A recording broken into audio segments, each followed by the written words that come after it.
Hi hello friends, எல்லாருக்கும் வணக்கம். இன்னைக்கு ரொம்பவே ஹெல்த்தியான, எலும்புகளுக்கு ரொம்பவே சத்தான ஒரு கருப்பு உளுந்து லட்டு எப்படி பண்ணலாம்னு பார்க்க போகிறோம். சின்ன பசங்கள்லேருந்து 40 இயர்ஸ் மேலே இருக்கிறவங்க வரைக்கும் கண்டிப்பாக எல்லாரும் சாப்பிடக்கூடிய இந்த சத்தான கருப்பு உளுந்து லட்டு பண்ணுறதுக்காக என்னென்னலாம் தேவைன்றதை இப்போ பார்க்கலாம். இந்த லட்டு பண்ணுறதுக்காக நான் கருப்பு உளுந்து எடுத்திருக்கேன். இந்த கருப்பு உளுந்து ஸ்லிட் பண்ண கருப்பு உளுந்தாகவும் இருக்கலாம், இல்லை முழுசான கருப்பு உளுந்தாகவும் இருக்கலாம், எது வேணால் எடுத்துக்கோங்க.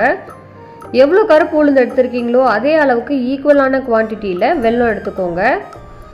அதுக்கு பக்கத்தில் பார்த்தீங்கன்னா ஃப்ரெஷ்ஷான தேங்காய் ஒரு 1/4 கப் எடுத்திருக்கேன். இங்கே பார்த்தீங்கன்னா வேர்க்கடலை ஒரு 1/3 கப் எடுத்திருக்கேன். அதுக்கு பக்கத்தில் வெள்ளை எள்ளு, வாசனைக்காக ஏலக்காய், இது எல்லாமே நான் எடுத்து வச்சுருக்கேன்.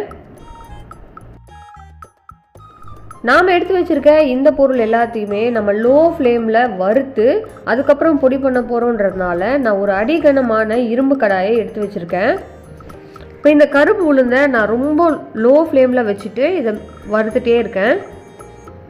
இந்த மாதிரி வறுக்கும் பொழுது அந்த உளுந்து உள்ள வரைக்கும் நல்லா வறுப்படும். நம்ம சாப்பிடும்போது ரொம்பவே கிறிஸ்பியாக இருக்கும். இந்த மாதிரி நம்ம கைவிடாமல் பக்கத்துலேயே இருந்து மெதுவாக கிளறி விட்டுட்டே இருக்கணும். ஒரு ஸ்டேஜில் நம்ம ஆட் பண்ண எல்லா கருப்பு உளுந்துமே நல்லா ப்ரௌன் கலரில் மாறிட்டு இருக்கும். அந்த ஸ்டேஜில் நம்ம இந்த கடாயை விட்டு எடுத்து டிரான்ஸ்ஃபர் பண்ணிக்கலாம். இப்போ அதே கடாயில் நம்ம எடுத்து வச்சுருந்த அந்த வேர்க்கடலையை இதில் ஆட் பண்ணிக்கிறோம். வேர்க்கடலையும் வறுப்படுறதுக்கு கொஞ்சம் டைம் ஆகும் ஃப்ரெண்ட்ஸ். இதை கொஞ்சம் டைம் ஸ்பெண்ட் பண்ணி நல்லா சிம்மில் வச்சு நல்லா வறுத்துக்கோங்க. இதை வறுத்துக்கிட்டே இருக்கும் பொழுது அது மேலே இருக்கிற தோல் மேலே நல்லா பிளாக் ஸ்பாட்ஸ் வரும். இந்த வேர்க்கடலையோட தோல் உறிஞ்சி வர அளவுக்கு நல்லா சிம்லேயே வச்சு நல்லா இதை வறுத்து எடுத்துக்கலாம். இப்போ இது நல்லா வறுப்பட்டதுனால இதையும் நான் டிரான்ஸ்ஃபர் பண்ணிக்கிறேன். அதே கடாயில் நம்ம எடுத்து வச்சுருந்த அந்த வெள்ளை எள்ளையும் ஆட் பண்ணியிருக்கேன். எள்ளு வறுப்படும் பொழுது மேலே படுன்றதுனால மேலே ஒரு சின்ன பிளேட்டை வச்சுட்டு இந்த மாதிரி வறுத்து எடுத்துக்கோங்க.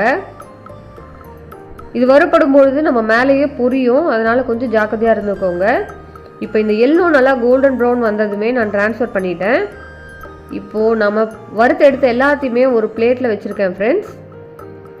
இப்போ என்ன பண்ணலாம், நம்ம எடுத்து வச்சுருந்த தேங்காவை மிக்சியில் போட்டு ஒரு தடவை பல்ஸ் பண்ணிவிட்டு, இல்லை நீங்கள் துருவினாலும் துருவிக்கலாம்.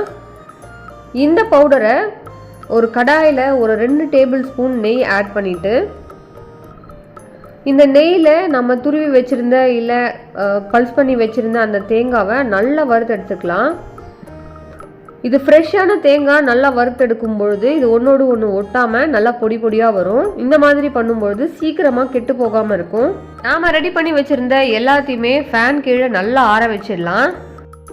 இது நல்லா கம்ப்ளீட்டாக ஆறின பிறகு மிக்சி ஜாரில் இது எல்லாத்தையுமே நம்ம ஆட் பண்ணிக்கிறோம். இப்போது இதோடு கூட ஒரு சின்ன ஏலக்காவையும் நான் ஆட் பண்ணிக்கிட்டேன்.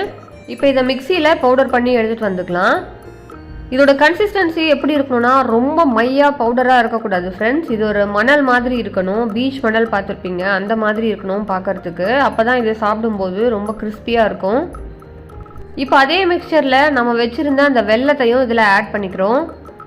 வெல்லத்தையும் இதில் ஆட் பண்ணிவிட்டு இன்னும் ஒரு தடவை மிக்சியில் பல்ஸ் பண்ணி எடுத்துகிட்டு வந்துக்கலாம். இப்போது மிக்சியில் பல்ஸ் பண்ண பிறகு அந்த பொடி இப்படி தான் இருக்குது பார்க்குறதுக்கு. இதில் நம்ம வெல்லம் ஆட் பண்ணதுனால இந்த ஓரங்கள்லாம் பார்த்தீங்கன்னா அப்படியே பிசு பிசுன்னு ஒட்டிகிட்டு இருக்கு. ஸோ அதை நான் ஒரு ஸ்பூன் வச்சுட்டு எல்லாத்தையும் எடுத்து விட்டுறேன். இப்போ இந்த லட்டை இன்னும் இன்ட்ரெஸ்டிங்காக மாற்றுறதுக்காக கொஞ்சமாக கேஷ்யூ நட் வறுத்து இதில் ஆட் பண்ணிக்க போகிறோம்.